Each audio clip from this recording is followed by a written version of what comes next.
오늘 6월 마지막 주일이죠. 함께 은혜 받을 말씀 마태복음 10장에서 보겠습니다. 마태복음 10장 24절부터 33절입니다.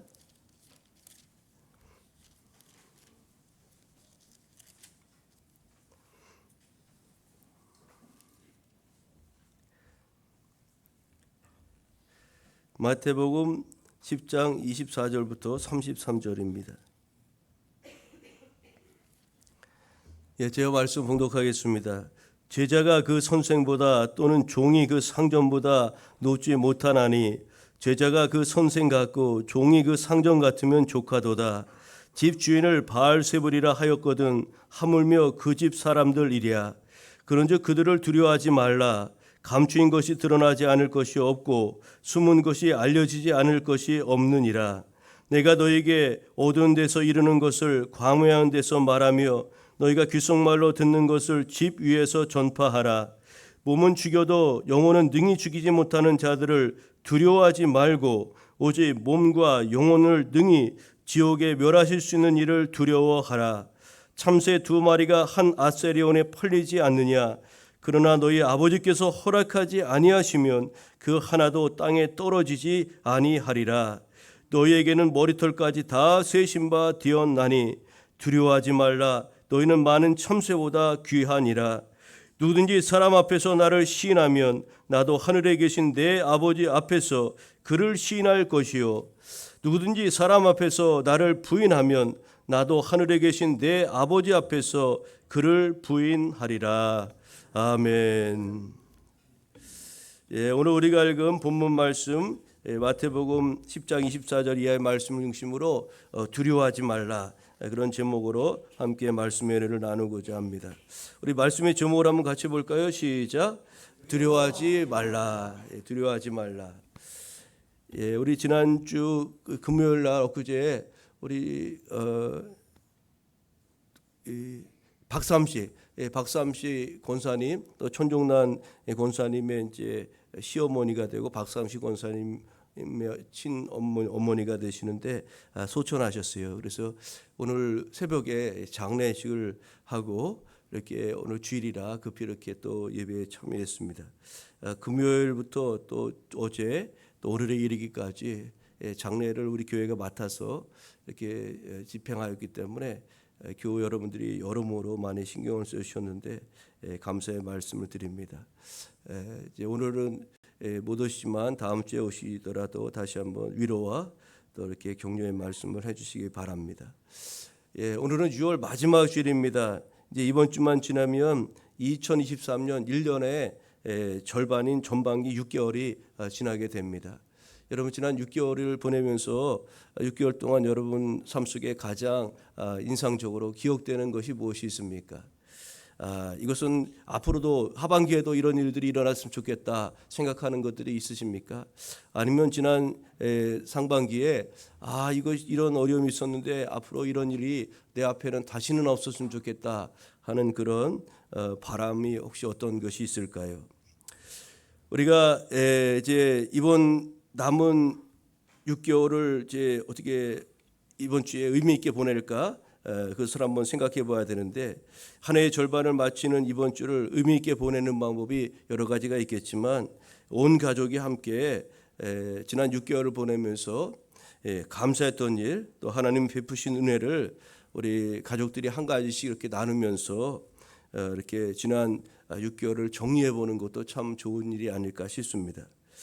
새롭게 이제 7월이 열리게 되는데 새롭게 열리는 7월에도 우리 하나님의 은혜가 여러분의 삶과 가정 모든 범사 위에 충만하게 임하기를 축복합니다. 우리 하나님 맺어주신 택함받은 교회 우리 교회 여러분들을 서로 기쁜 마음으로 이렇게 축복하면서 평화 인사 나누겠습니다. 주님의 은혜와 평강이 함께하길 빕니다. 이렇게 인사 나누겠습니다. 주님의 은혜와 평강이 함께하길 빕니다. 할렐루야. 성령 강림은 오늘 네 번째 되는 주일인데요. 오늘의 성서 읽어 주자는 성령의 사람. 우리가 이제 성령 강림 절기를 보내기 때문에 모든 초점이 성령과 관련되어 있습니다. 이 성령의 사람, 성령 충만한 사람은 누구냐면 고난을 통해서 주님의 사람임을 드러내는 사람이 바로 성령의 사람이라고 할 수가 있는데요. 우리가 지난 시간에 살펴본 것처럼 예수님께서는 하나님께서 맡겨주신 바 사명을 감당하는 데 있어 정말로 충성하였습니다. 예수님의 생애를 이렇게 들여다보면 너무나 쉴 틈이 없었어요. 머리 들 곳, 인자가 머리 들 곳이 없을 정도라고 말씀하실 뿐만 아니라 아침 저녁으로 기도하시고 또 사역하시고, 우리가 이 동네에 가자, 또 저 동네에 가자, 저 동네에 가서도 복음 전하자, 제자들을 이렇게 체근하면서 그렇게 분주하게 이렇게 다니신 것을 볼 수가 있어요. 그래서 그 주님의 그 열정을 우리가 볼 때 너무나 하나님의 일을 감당하면서 충성하셨던 분임을 우리가 알 수가 있고, 그래서 우리가 그리스도인이라면, 예수님을 따르는 사람이라면 그 충성하는 그런 주님의 마음을 우리 마음에 새겨야 하지 않겠습니까? 그 예수님의 그 열심은 우리에게 도전을 주기에 충분하다 하겠습니다. 바울은 예수님을 따르는 종으로서 주님이 행하신 것처럼 주님의 일에 정말로 열심을 냈습니다. 그 바울의 열심과 충성은 예수님께로부터 배운 것임에 틀림이 없고요. 또 그런 모습은 그가 예수님의 제자요 예수 그리스도의 사도라는 것을 반증하기에 너무나 충분한 요소라고 할 수가 있을 것입니다. 예수님은 공생의 기간 동안 소위 3대 사역을 하셨다고 지난 시간에 나누었죠. 복음을 전파하고 가르치시고 또 병든 자들을 치유하신 일에 그렇게 아주 열심을 내셨습니다. 그런데 주님이 사역하는 과정에서 수많은 미움과 박해가 있었다는 것을 우리가 너무나 잘 알죠. 그런데 오늘 본문에도 보면 예수님이 이제 복음 전하고 3대 사역 행하시면서 당한 모욕과 박해와 미움, 이런 것들이 얼마나 엄청난지를 우리가 잠깐 들여다볼 수가 있는데요. 주님은 예를 들자면 바리새인들은 왕 중에 왕이신 예수님을 향해서 뭐라고 불렀냐면은 바알세불이라, 즉 귀신의 왕이라, 그렇게 예수님을 부른 것입니다. 얼마나 모욕적인 말입니까? 만왕의 왕이시오 왕 중의 왕이신 예수님을 바리새인들은 바알세불, 저 귀신의 왕이라고 그렇게 불렀다는 것은 너무나 모욕적인 말이 아닐 수가 없죠. 뿐만 아니라 참새 2마리가 한 아사리온에 팔리듯이 제자의 배신으로 은 30냥에 팔리는 그런 신세가 되기도 하였습니다. 또 가족들과의 불화, 또 여러 가지 복음 전하면서 당한 그 순환과 모욕과 박해는 이루 헤아릴 수가 없는 것이죠. 오늘 본문은 주님께서 제자들을 이제 세상에 파송하시면서 가르치신 제자도에 대한 내용인데요. 이제 너희가 복음 전하고 가서 내 대신 여러 가지들을 감당할 때 여러 가지 모욕을 당하고 박해를 당하고 또 미움을 당하고 이런 고난을 당할 터인데, 그런데 두려워하지 말라는 겁니다. 두려워하지 말라. 여러분, 전도의 대상과 전해야 될 메시지와 전도의 방법을 소개한 앞부분과는 달리 오늘 복음 전파로 말미암아 필연적으로 직면하게 될 그런 고난과 핍박에 대해서 예수께서 미리 이제 제자들에게 이렇게 가르쳐주고 있는 겁니다. 주님은 제자들을 파송하시기에 앞서서 그들이 겪게 될 고난과 핍박에 대해서 예고하면서 복음을 증거하는 자는 그 어떤 고난과 핍박을 당한다 하더라도 두려워하지 않는 용기와 결코 흔들리지 않는 그런 믿음을 가질 것을 오늘 본문 말씀을 통해서 촉구하고 있는 것입니다. 오늘 이 말씀 앞에서는 저와 여러분들에게도 동일하게 우리 주님께서 원하시는 바는 그것입니다. 주의 도를 따라 살아가는 우리 모두가 두려워하지 말라는 겁니다. 이 세상 가운데 복음 전하는 일에 있어 또 주님을 따르는 일에 있어서 결코 두려워하지 말라는 것이요, 또 굳건하게 믿음을 지킬 것을 우리에게 당부하고 있다는 것을 잊지 마시기를 바랍니다. 무슨 일을 만나든지 십자가를 지고 주님의 뒤를 따르는 각오로 복음 전파의 사역을 감당하는 것이 주님의 제자로 부름받은 저와 여러분들, 당시의 제자들뿐만 아니라 오늘 우리에게 요구되는 그런 태도라고 하겠습니다. 여러분, 세상 가운데 보냄을 받은 제자들이 마주할 곤욕은 그들을 보내시는 예수님께서 이미 당하셨기 때문에 주님께서는 그것을 아시는 일이요 겪으신 공경이었습니다. 제자가 되어서 선생과 같은 취급을 당하는 것은 어찌 보면 조금 더 이상한 일이 아닌 것입니다. 예수님이 고난당하셨다는 겁니다. 그러므로 그를 따르는 제자 된 저와 여러분 그리스도 땅의 그리스도인들도 마땅히 고난과 박해와 때로는 미움이 우리 앞에 있다는 것을 인정해야 한다는 거죠. 예수께서 고난과 박해 앞에 있는 제자를 향해서 두려워하지 말라고 오늘 본문에 보면 무려 서너 차례 이렇게 강조하신 것을 볼 수가 있어요.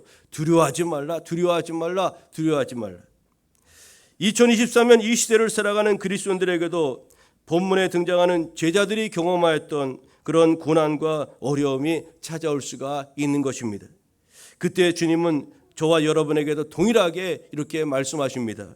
두려워하지 말라, 두려워하지 말라, 두려워하지 말라고 이렇게 말씀하는 거죠. 그렇다면 우리가 고난과 박해를 두려워하지 말아야 되는 이유가 있는데 그 이유가 무엇일까요? 오늘의 말씀을 위주로 해서 한번 우리가 두려워하지 말아야 되는 이유를 생각해 볼까요? 첫 번째로 모든 일들은 다 드러나기 때문이라고 오늘 주께서 말씀하셨죠. 여기서 드러난다는 것은 단순히 진상이 밝혀진다는 의미가 아닙니다. 그 대가와 보상이 주어진다는 그런 뜻입니다. 고린도전서 4장 5절에 보니까 그러므로 때가 이르기 전 그 주께서 오시기까지 아무것도 판단하지 말라. 그가 어둠과 어둠에 감추인 것들을 드러내고 마음의 뜻을 나타내시리니 그때에 각 사람에게 하나님으로부터 칭찬이 있으리라고 말씀하였습니다. 여러분, 주님과 성도를 박해한 자들에게는 하나님의 진노와 심판이, 또 주님과 복음 때문에 박해받은 이들에게는 하나님의 위로와 상급이 반드시 주어진다는 것을 우리는 잊지 말아야 하겠습니다. 궁극적으로 주님과 복음 때문에 여러분 손해보는 일은 없다는 것을 잊지 말아야 하겠습니다. 우리가 현실적으로 살아가면 상당히 그런 손해를 보는 것이 틀림이 없어요. 그렇지만 궁극적으로 끝에 가서 보면은 그것이 결코 손해가 아니라는 것을 우리는 잊지 말아야 된다는 거예요.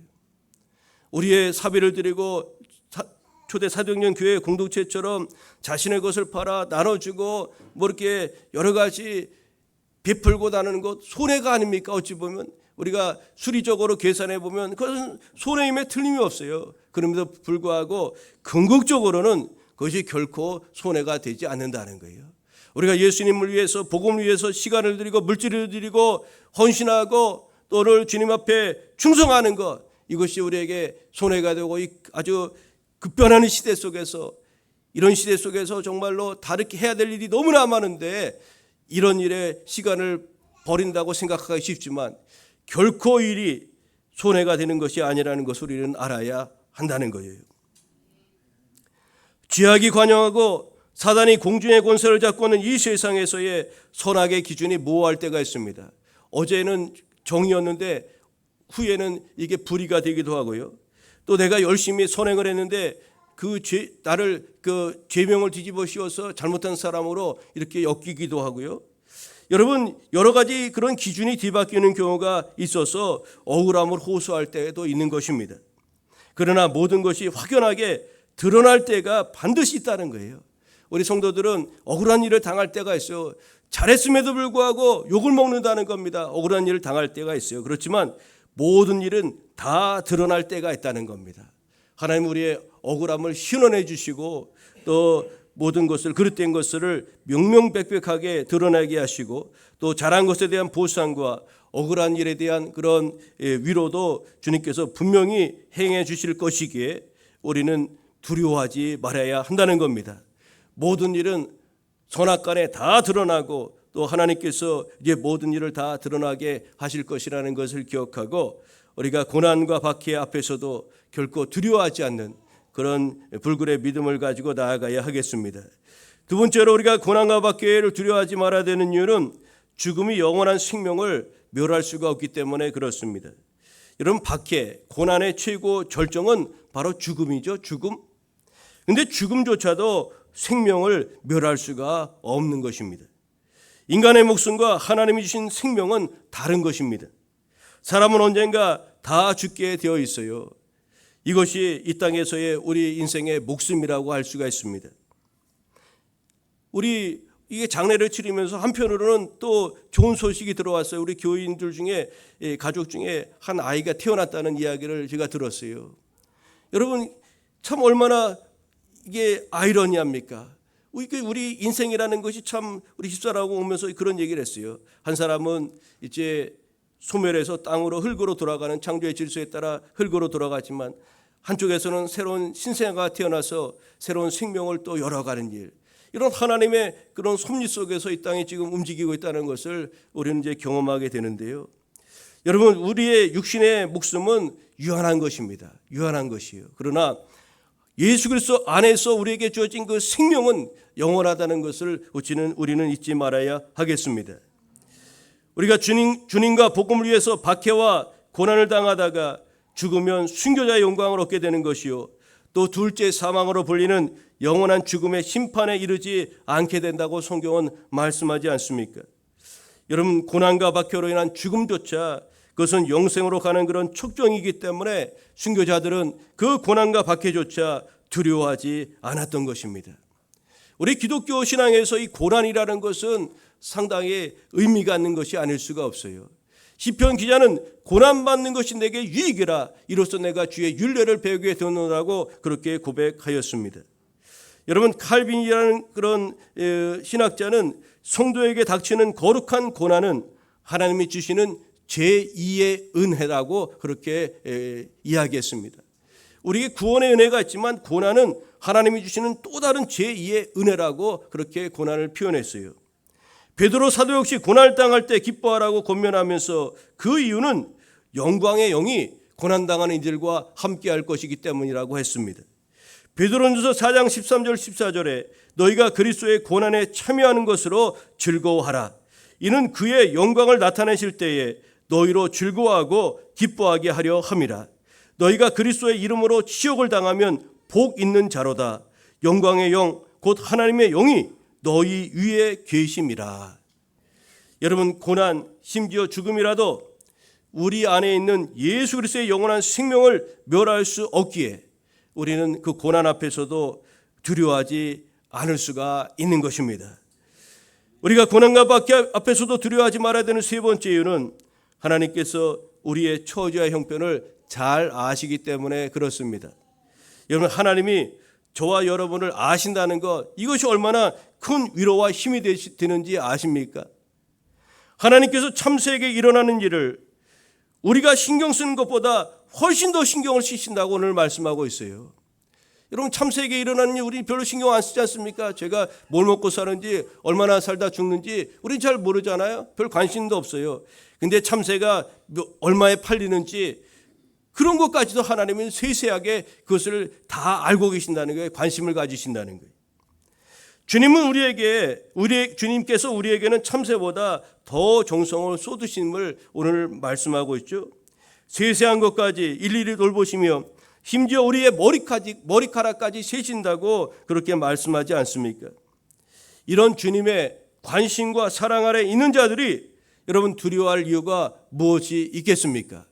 문제는 이것입니다. 하나님이 우리를 아신다는 것, 하나님이 우리의 처지 형편을 아신다는 것을 우리가 인식하지 못하는 것이 문제지, 하나님이 우리를 그렇게 아시고 우리의 아픔과 우리의 모든 것을 이미 다 치유하셨기 때문에 그분은 우리의 고난과 고민 그런 것을 다 아시는 거죠. 그러면서 주님은 이렇게 말씀하시는 겁니다. 우리를 괴롭게 하는 이들의 이런저런 말에 겁먹지 말라는 겁니다. 오늘 당시 제자들에게는 너희 가서 복음 전할 때 뭐 예수님이 어떠니, 너희가 어떠니, 뭐 기독교가 어떠니, 그런 여러 가지 이런저런 말에 현혹되지 말고 두려워하지 말고 담대하라는 겁니다. 담대하라. 오늘 여러분, 예수님이 그 제자들에게 뿐만 아니라 오늘 예배하는 저와 여러분에게도 그렇게 말씀하시는 줄로 믿습니다. 여러분, 그 이유는 우리가 참새보다 훨씬 귀하기 때문 아니겠습니까? 오늘 31절에 보니까 두려워하지 말라. 너희는 많은 참새보다 귀하니라. 이렇게 말씀하였어요. 여러분, 그렇습니다. 하나님은 참새 한 마리가 팔리는 것까지도 아시며 또 우리의 머리털까지 세실 정도로 세심하게 살피고 계신다는 것을 알아야 합니다. 우리의 처지와 형편을 누구보다 잘 아시는 주님이 우리와 함께 하시기 때문에 여러분, 우리는 두려워할 필요가 없는 줄 믿습니다. 그분을 향한 인식, 즉 믿음이 없는 것이 문제지, 그분은 여전히 눈동자 같이 우리를 보살피시고 지금도 내 눈앞에서 코람되어 내 눈앞에서 우리를 감찰하시고 지금 바라보고 계신다는 것을 우리가 인식하며 살아갈 때 결코 두려워하며 염려하지 않으며 나아갈 수가 있는 것 아니겠습니까? 마지막으로 우리가 고난과 박해 속에서 두려워하지 않을 수 있는 근거가 무엇일까요? 하나님께서는 우리에게 감당하지 못할 고난과 박해를 허락하지 않으시기 때문에 그렇습니다. 우리가 너무나 잘 아는 고린도전서 10장 13절에 이렇게 말씀하죠. 사람이 감당할 시험 밖에는 너희가 당한 것이 없나니 오직 하나님은 미쁘사 너희가 감당하지 못할 시험 당함을 허락하지 아니하시고 시험 당할 즈음에 또한 피할 길을 내사 너희로 능히 감당하게 하시느니라고 말씀하였습니다. 우리가 여러 가지 문제가 중복될 때 참으로 힘들잖아요. 버겁잖아요. 한 문제도 힘든데 두세 가지가 겹쳐서 올 때 우리는 참으로 감당하기 어렵습니다. 그래서 절망할 때도 있지만 그런데 오늘 말씀의 근거에서 보자면 그것이 아니라는 겁니다. 우리는 그런 아주 중복된 상황, 힘든 상황에서도 능히 일어날 수가 있다는 거예요. 왜냐하면 하나님께서 우리에게 감당하지 못할 시험 당함을 허락하지 않으셨다고 말씀하셨기 때문이에요. 또 그것을 감당하지 못할 시험 당할 즈음에 또한 피할 길을 내사 능히 감당하게 하실 수 있도록 그렇게 그 길을 열어 놓으셨다고 말씀하셨기 때문에 그런 것 아닙니까? 여러분, 우리의 머리털 하나까지도 셀 수 있을 정도로 세심하게 우리를 감찰하시는 하나님께서 각 사람의 믿음의 분량과 한계를 아시기 때문에 감당 못해 좌절하거나 공포에 사로잡히는 상태에 두시지 않고 우리를 피하게 하시고 또 때로는 직접 구해 주기도 하시고 또 돕는 손길을 우리에게 붙여주시기도 하는 것입니다. 지금도 다양한 고난과 박해가 있지만 앞으로는 또 다른 대박해의 시대가 우리 앞에 일어나게 될지도 모릅니다. 여러분, 코로나가 지나갔죠? 코로나인데 앞으로 많은 그런 의학 전문가들이 코로나보다 제2의 제3의 코로나 그보다도 훨씬 강력한 그런 이제 전염병들이 일어나게 될 것이라는 것이 공통된 학자들의 그런 예상입니다. 여러분, 우리가 고난과 박해가 임할 때 우리가 앞서 살펴본 말씀들을 굳건하게 붙잡고 두려움 대신에 감사와 담대함으로 나아가는 우리 교회 여러분 되시기를 주의 이름으로 축복합니다. 여러분, 그런데 우리에게 있어서 이 고난과 핍박은 주님을 따르는 자들에게 있어서 필연적으로 임하는 것이라는 것을 또한 인정할 필요가 있습니다. 오늘 34절에 보니까 내가 세상에 화평을 주러 온 줄로 생각하지 말라. 화평이 아니요 검을 주러 왔노라고 이렇게 34절 우리가 읽지 않은 그 부분인데 그 뒷부분에 이런 말씀이 소개되고 있습니다. 이 말씀은 주님이 세상에 화평 대신 불화와 반목을 일으키기 위해서 오셨다는 그런 의미가 아닙니다. 성경은 메시아 예수님을 평강의 왕으로 그렇게 소개하고 있기 때문에 그러면 그 말씀이 서로 모순되는 것 아닙니까? 불화를 일으키는 부로 오셨다고 또 평강의 왕으로 오셨다고 그럼 말씀이 이렇게 어긋나는 것 아닙니까? 어떻게 말씀이 이렇게 어긋날 수가 있겠어요? 주님은 평강의 왕으로 평화의 왕으로 우리 가운데 오신 분임에 틀림이 없습니다. 여러분, 이 말씀은 영적인 측면에서 우리 주님의 오심으로 인해서 대립과 갈등이 필연적으로 그렇게 일어나게 된다는 것을 말씀하는 것이죠. 주님이 이 땅에 오시기 전에는 이 갈등과 대립이 없었어요. 왜냐하면 이 세상은 어둠 그 자체였기 때문에 그렇습니다. 빛이 없었기 때문에 그런 겁니다. 아담 이래 온 인류가 죄악 가운데서 어둠 속에서 살아갔던 것 아니겠습니까? 주님이 오시기 전 이 세상은 공중의 권세 잡은 사단의 지배 아래에 그렇게 있었던 것이죠.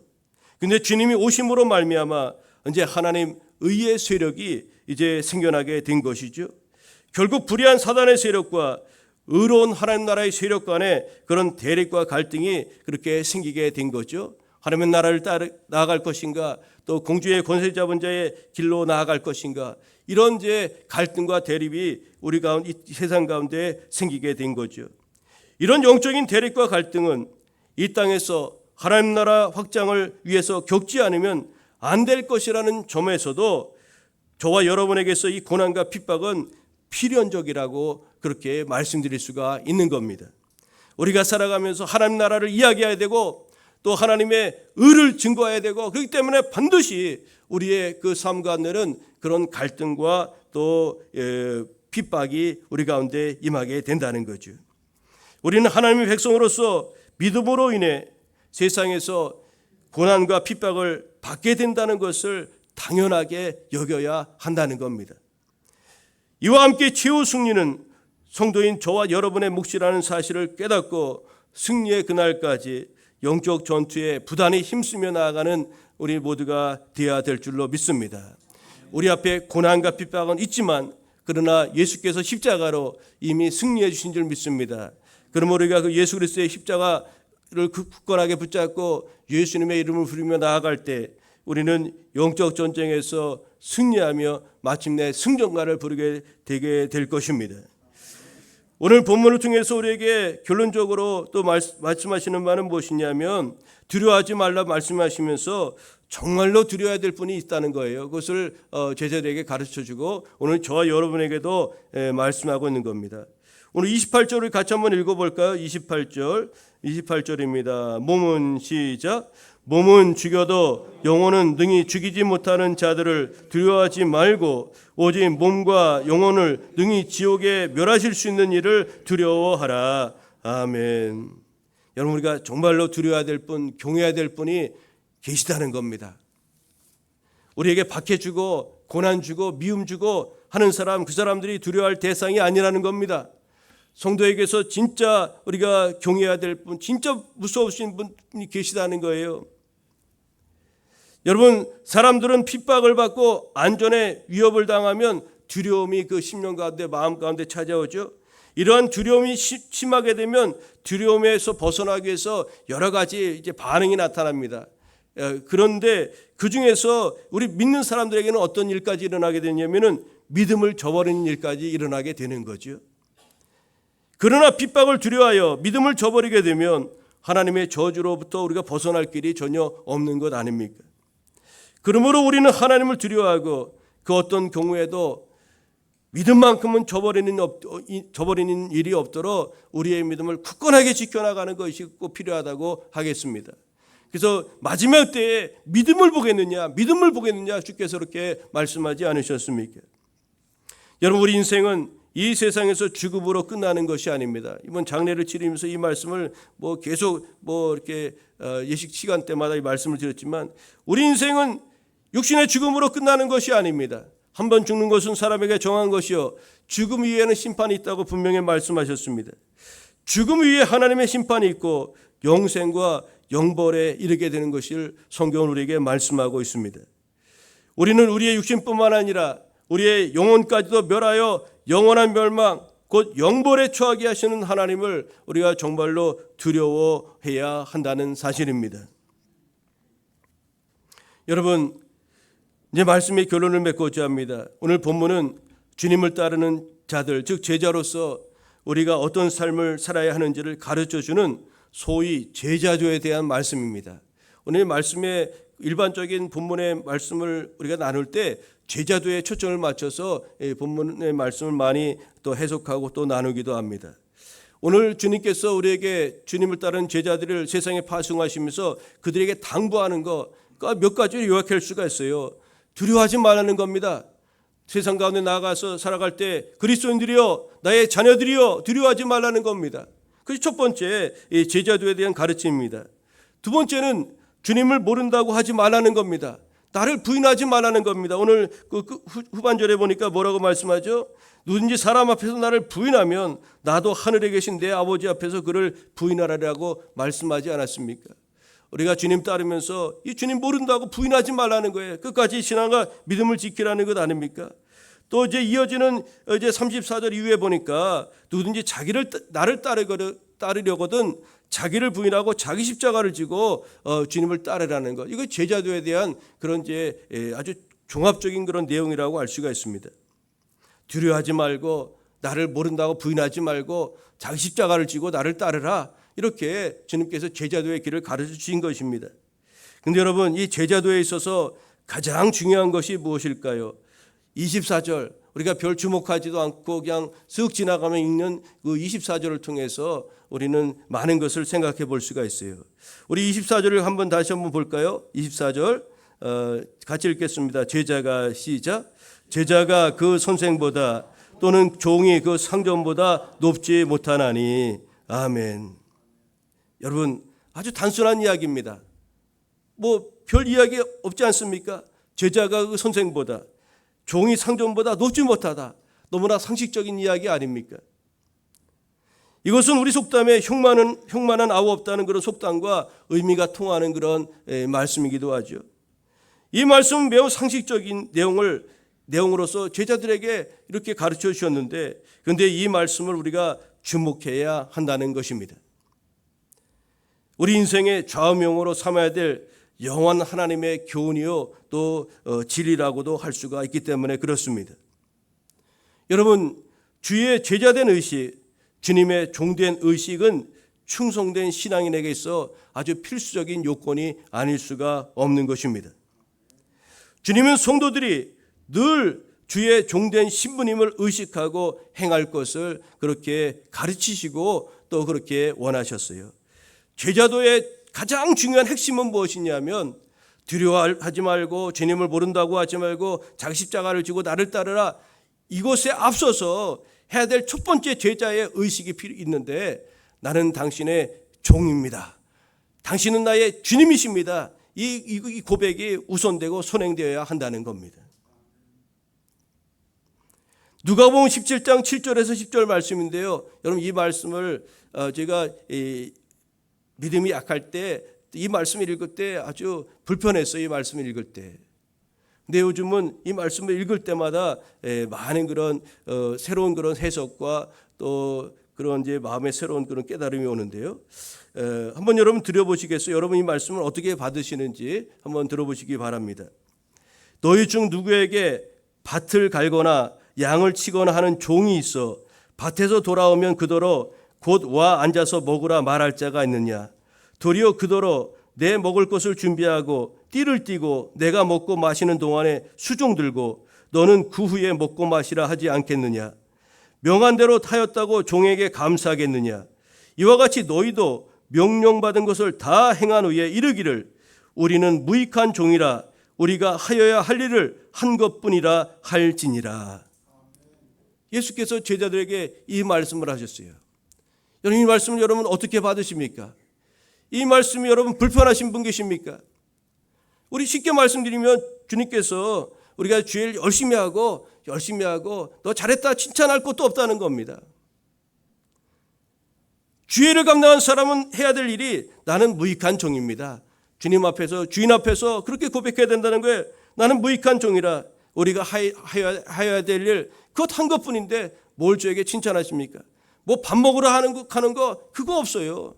열심히 와서 밥 준비하고 수종 들고 가서 일하고 열심히 왔는데 돌아와서는 또 밥 준비하라는 겁니다.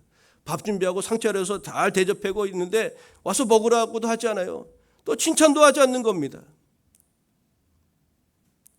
여러분, 그렇다면 여러분 어떤 마음이 드시겠습니까?